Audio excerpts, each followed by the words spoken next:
Part 1. The Leash of Emotion.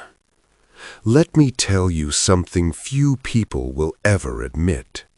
Power does not belong to the most emotional person in the room. It never has. Power belongs to the one who can remain still while everyone else reacts, the one who feels but does not reveal, the one who watches while others expose themselves through urgency, desperation, and need. Most people believe emotion is strength, that passion makes you human, that vulnerability creates connection. That belief is comforting and dangerous, because emotion, when uncontrolled, is a leash. Every time you need approval, affection, or reassurance, you place the handle of that leash in someone else's hands. The world does not reward those who feel the most. It rewards those who can walk away, who decides the pace, who chooses when silence begins and when access is granted or removed. This isn't cruelty, it's leverage. Most people bleed their intentions without realizing it. They over-explain, they chase clarity, they rush to fix misunderstandings that don't need fixing, and in doing so, they reveal exactly where they can be hurt.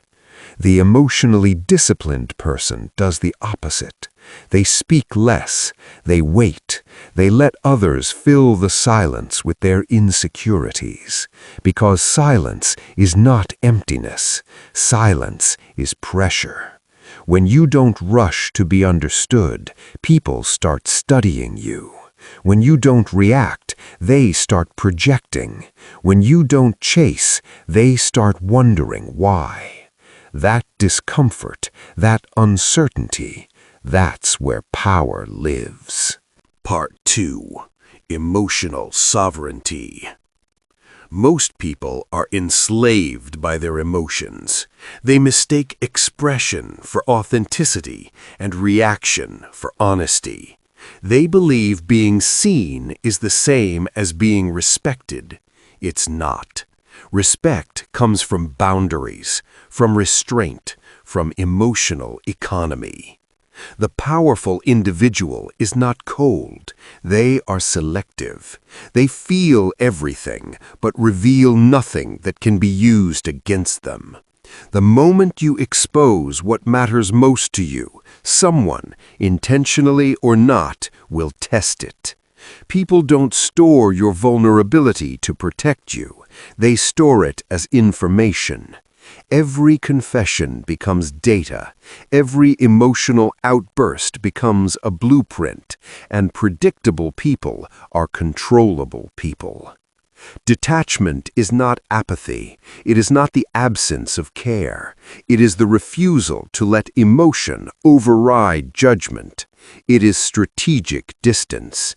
You can observe without absorbing. You can care without chasing. You can engage without surrendering control. That's emotional sovereignty. When someone raises their voice and you remain calm, they lose ground. When someone withdraws and you don't pursue, they feel exposed. When someone tries to provoke you and you offer nothing, they unravel. Your stillness becomes a mirror they don't want to look into. Part 3. The Power of Restraint. This applies everywhere. In business, friendships, conflict, leadership, and especially in relationships. Love is where discipline fails most often. People are taught that love means full emotional access, that intimacy demands surrender. But in every relationship, someone leads and someone follows, and it is never the person who needs more. The one who cares less does not mean the one who cares nothing. It means the one who is not dependent. Dependency is the fastest way to lose power. The emotionally sovereign individual can walk away, not out of spite, but out of self-respect.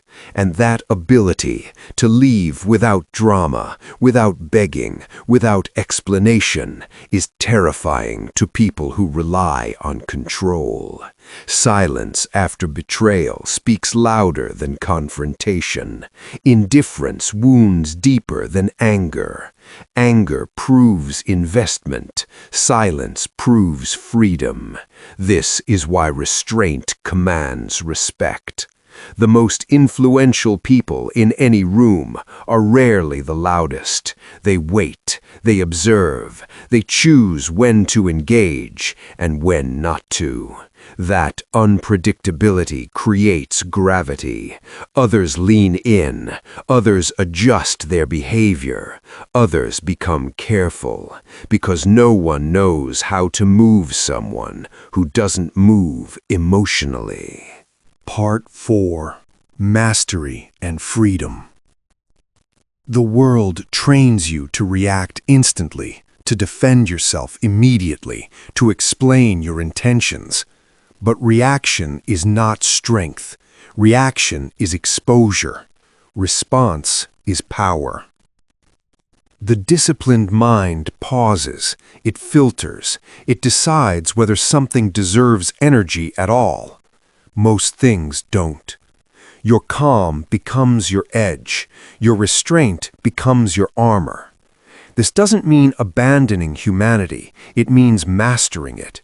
You still feel loss, desire, disappointment.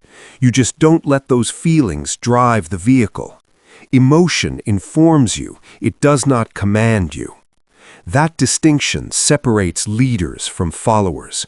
Followers are pulled by emotion. Leaders move by decision. The one who can delay gratification, say no under pressure, and remain composed while others collapse becomes unmovable. And what cannot be moved cannot be controlled. People will misunderstand this path. They will call you distant, cold, unreachable. Let them. Their discomfort is proof that your center of gravity has shifted inward. You no longer orbit others' approval. Others begin to orbit you.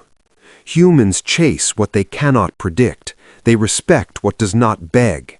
They fear losing access to what does not need them. When you stop reacting, explaining, or chasing, your silence becomes louder than their noise. Your absence becomes heavier than their presence. That is emotional discipline. That is sovereignty. That is power.